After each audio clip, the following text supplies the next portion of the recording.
Cigarette Insiders. Olá a todos, estamos no segundo episódio do podcast de Zigurat. Hoje, para seguir falando sobre sustentabilidade com a Carla Lupinaki. Quero me apresentar primeiro. Eu sou Martí Riera, arquiteto, especialista em sustentabilidade, professor de diferentes programas e pós-graduações de Zigurat, sempre falando sobre sustentabilidade, e a vida toda me dediquei nesse setor. Antes de começar, Carla, por favor, te apresenta. Olá, Martim, obrigada também a Zigurat pelo convite, é muito bom estar aqui com vocês. E eu sou Carla Lupinati, arquiteta e urbanista, trabalho com sustentabilidade há mais de 20 anos, né? Já estou formada há quase 30, então, na verdade, temos aí uma longa jornada nesse sentido. Espero contribuir aqui e colaborar com vocês aqui nesse podcast. Obrigado, Carla, pela tua apresentação. Se vocês não ouviram o anterior episódio, a gente conversou sobre os conceitos fundamentais na hora de entender a sustentabilidade no setor da edificação, no âmbito do Brasil principalmente. E a ideia do segundo episódio é poder conversar um pouco mais sobre as nossas práticas diárias dentro do setor, desde as diferentes experiências que a gente foi conseguindo nessa jornada. Essa é uma pergunta a que vou te fazer que muitas vezes meu entorno me faz, que é no teu dia a dia, o que quer dizer ser consultor ambiental ou consultor em sustentabilidade no setor da edificação? Então, Martim, eu acho que o nosso papel é fundamental, né? Porque precisamos aí ter o entendimento global do processo. E aí, quando eu falo isso, eu me refiro desde o processo projetual até o canteiro de obras, né? Então, é importante, assim, nós que estamos não só dando consultoria, mas também fazendo projetos, é importante que todo profissional de projeto se atente a essa questão do início do projeto. Então, assim, escolher os materiais, ver qual é o processo construtivo, né? Como que isso vai ser feito, porque essa escolha no início do processo é o que vai permear todo o impacto em relação a toda a parte construtiva aí do processo de arquitetura sustentável, né? Claro. Então, aqui já identificamos que o rol muitas vezes são dois. Um é de ser protagonista e responsável do desenho, pelo tanto, fazendo de primeira mão uma arquitetura mais sustentável, ou atuando como consultores, acompanhando no processo para ajudar a que aquela arquitetura que diferentes escritórios, administrações públicas, etc., estão promocionando, incorporem critérios ambientais para ser mais sustentáveis. Agora, a seguinte pergunta é, se eu penso no setor onde eu constantemente atuo, e penso no setor espanhol, hoje em dia, por exemplo, em competição para fazer prédios públicos, seja moradia, seja da tipologia que for, tem requerimentos nas competições que obrigam a ter um experto muitas vezes se chama de eficiência energética e sustentabilidade, outras vezes é experto em sustentabilidade e impacto ambiental, outras vezes é só experto em impacto ambiental, e de alguma maneira o que está obrigando a prefeitura, a administração pública que seja, é que não só o prédio vai dar resposta às exigências normativas do momento, sino que vai garantir que elas são dadas ou são respondidas da melhor maneira, porque incorpora a equipe que vai desenvolver aquilo experiências em diferentes âmbitos, também no âmbito da sustentabilidade. Então, essa foi claramente uma ferramenta desde a administração pública para começar a normalizar essa realidade do setor. Evidentemente, tem projetos que vêm por via de um particular que quer ou um arquiteto plus um consultor que ajude a fazer as coisas de maneira mais sustentável. Por favor, Carla, conta para nós um pouco qual que é a realidade do Brasil nesse sentido. Se a administração pública está limitando ou forçando a presença de certas figuras ou certas expertise no âmbito ou no setor, e o mesmo desde iniciativas privadas que tu tenhas vivido, que potenciem, que promocionem essa tipologia de arquitetura, essa tipologia de experiência nas equipes que estão atrás delas. Então, pensando que a sustentabilidade ela tem que ter uma equipe multidisciplinar, né, que é importante, Então, eu entendo que tanto as pessoas, né, os projetistas, arquitetos, quanto também todos os técnicos de projetos complementares e também os consultores, porque é importante Uhum, que tenhamos especialistas, né, os experts em eficiência de energia, né, como que isso vai funcionar, fazer todos os testes. Então, hoje no processo de projeto, nós conseguimos fazer esse estudo, né, até por conta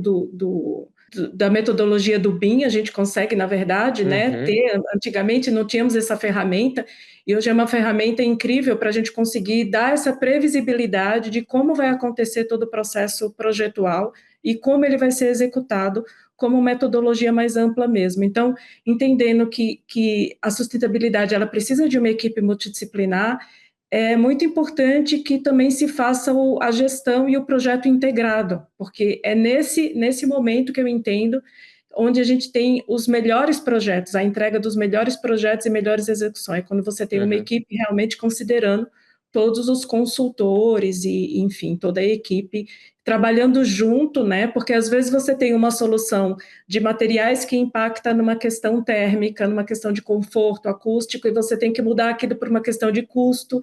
Então, assim, na vida prática, não tem como você conseguir um projeto sustentável se você não tiver várias pessoas pensando sobre aquele mesmo aspecto, né? Andando juntos aí no processo de criação mesmo, de desenvolvimento do projeto. E aí, pensando nisso também, levando para a questão do privado e do público, no setor público aqui no Brasil, nós temos todos os editais que, na verdade, exigem já, temos todo o processo de compras, por exemplo, no governo, ele já tem a parte de compras sustentáveis, então isso já é uma demanda por parte do governo, né? Inclusive temos alguns eventos aqui. Semana passada eu até participei de um de GovTechs, que é justamente essas Uhum, soluções técnicas de startups para o governo, para trazer não só inovação, mas agilidade nesse processo das compras e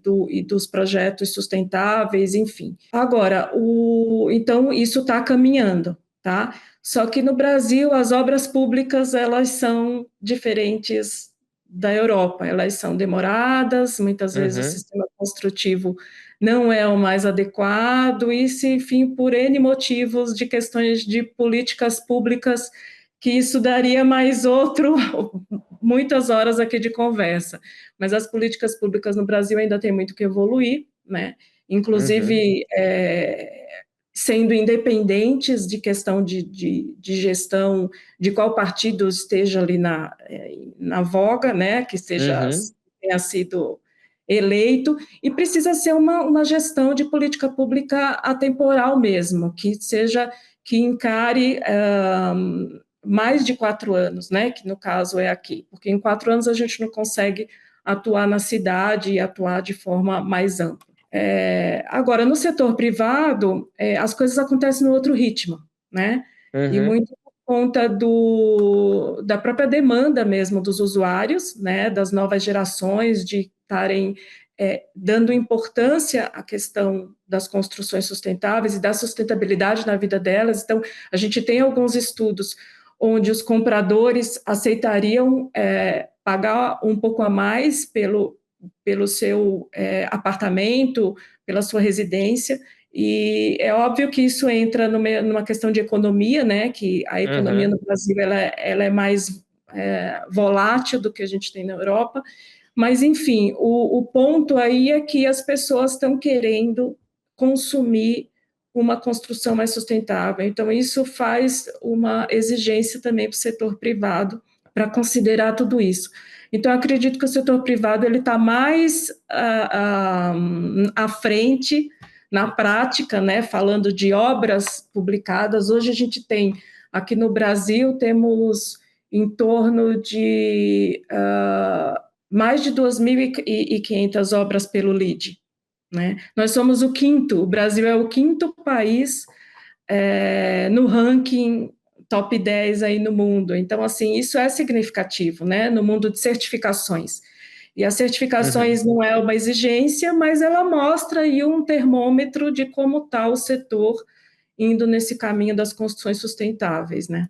Muitas coisas me vêm na cabeça, te ouvindo falar. Vamos tentar priorizar uma e se depois tiver tempo, vamos priorizar a segunda. Eu acho que elas duas estão muito relacionadas. Uma coisa é o custo, o outro são as certificações.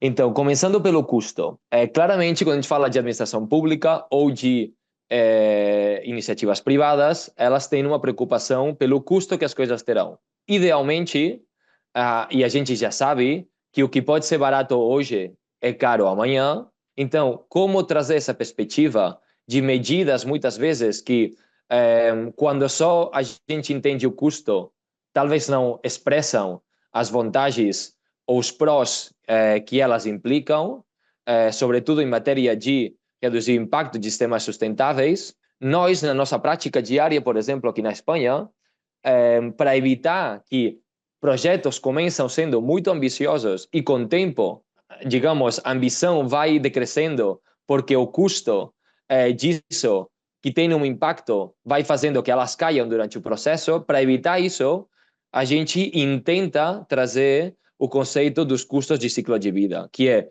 de primeiras, no começo, em qualquer proposta que a gente traz em cima da mesa, seja em matéria de energia, de água, de materiais, de técnicas construtivas, tudo aquilo que a gente acha que conceitualmente na execução, na experiência do usuário, vai melhorar as práticas ambientais, a gente tenta trazer os custos nessa perspectiva.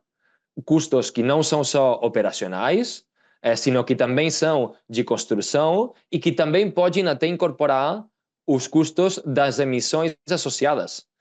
Que num mundo onde a gente taxasse as emissões, seria a maneira de reconhecê-lo. Nessa perspectiva toda, o que a gente consegue é dar uma ideia para o cliente final no custo real que aquela solução X tenha versus uma solução Y. Eu acho que o exemplo mais fácil, a gente, por exemplo, fala do setor textil. Se tu compra hoje uma camiseta muito barata, essa camiseta talvez vai durar 2 anos, sendo que se tu compra uma camiseta mais cara, mais de melhor qualidade, talvez essa dure 10, 15 ou 20. Quando a gente procura essa relação entre inversão e vida útil, a gente claramente percebe que uma coisa de mais qualidade pode durar mais tempo.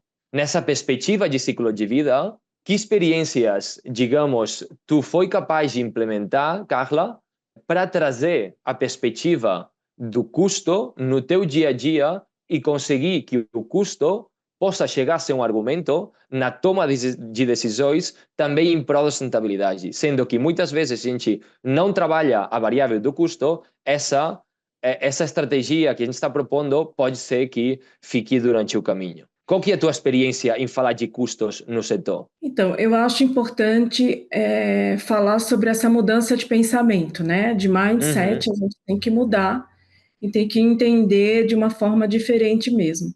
E o que eu sempre argumento e mostro com dados, né? Tento mostrar com dados para o cliente, é realmente essa questão do processo todo. Porque, às vezes, você tem um material que, olhando só para ele, o custo é menor, o valor é menor, mas você vai precisar de uma mão de obra mais cara para aplicar aquele material. E, às vezes, o material ele é um pouquinho mais caro, mas você já está com uma mão de obra simplificada, que não exige tanta, enfim, personalização, e aí você consegue, na verdade, na conta final, você consegue mostrar para ele que essas escolhas elas fazem diferenças no preço. Então, o que a gente tenta sempre para o cliente é mostrar o processo como um todo e ver que ele não tem que olhar o preço da cerâmica, essa custa R$ 50, a outra custa R$ 300, tá? Mas quais são os outros valores que eu vou acrescentar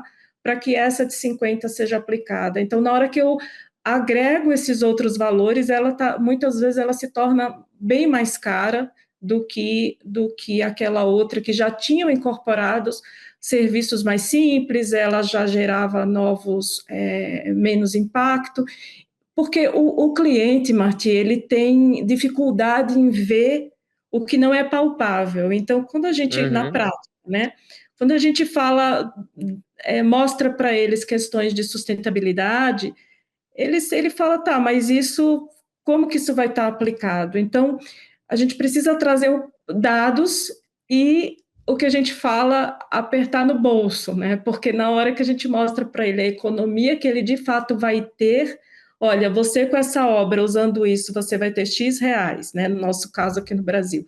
E fazendo dessa forma, você vai ter uma economia de 10%, de 15%, aí ele começa a prestar atenção naquele processo, ele começa a aceitar que aquilo pode ser mudado do jeito que ele sempre fez. E isso eu te falo em relação a grandes, né? A gente no escritório trabalhamos com grandes indústrias e a realidade é essa. Nós temos que mostrar que a sustentabilidade, construir de forma sustentável, pode ser econômico e pode ser rentável também para o cliente, não só no setor privado, mas no setor de residências também. Se a gente mostra para ele que ele vai ter uma economia, e é muito esse exemplo que você deu da questão Uhum, têxtil. uhum, Para ele optar em ter um material melhor, onde vai ter mais durabilidade, ele vai economizar lá na frente, ele tem que ter uma mudança de pensamento, não, né? Não pode ser esse pensamento só do fast, do que eu preciso. Não, vamos no baratinho, né? Então, o que a gente claro. chama, ele precisa investir em projeto, ele precisa investir em consultores, e ele tem que entender que isso não é um gasto, isso é um investimento. É uma questão de mudar a percepção em relação aos valores, né? O nosso trabalho como consultor e como projetista, ele tem valor, ele não tem preço, Uhum. né? Então, Eu acho, são pensamentos diferentes, né?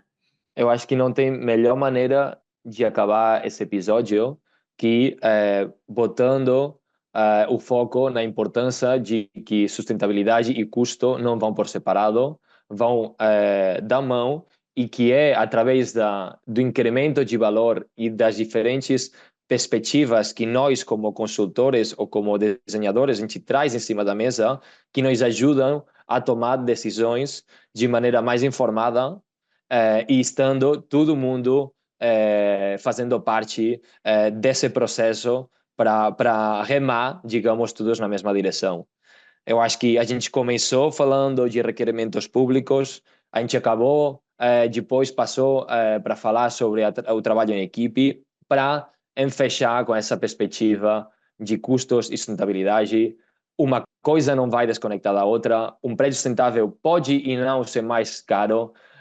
Um prédio não sustentável pode ser mais caro que o sustentável também, porque às vezes o foco não tem que estar só na sustentabilidade, senão aquilo que não é sustentável também tem que dar conta de por que se fazem as diferentes decisões para justificar uma coisa que está completamente fora de uma escala ambiental, que vai ter um custo ambiental, mas também econômico, talvez descontrolado.